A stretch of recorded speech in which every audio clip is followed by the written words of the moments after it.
ای بنده های خدا، نماز خانه، از نماز دست نکشه، از نماز بیزار نشوه. نماز برکت ای، نماز فیض ای، نماز نصرت ای، نماز هدایت ای. نماز والله شما را از این کریزیس اقتصادی رها میکنه. نماز میدانه که این بلاها از روی چی بالا این ملت آمد، میدانه که این قدر غم و اندوه و کسل و درد بالای این ملت برای چی آمد؟ برای که مردم از نماز دور شدن، از جماعت دور شدن، حرام خور شد این ملت، حرام کار شد این ملت، از خدا دور شد، از ایمان دور شد، از قرآن دور شد، به ستر شد، به حیا شد. خدا بلا را بالای این ملت آورد.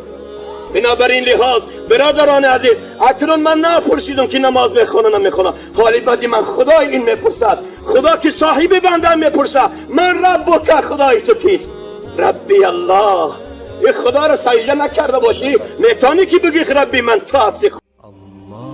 اللهم صل على محمد وآل محمد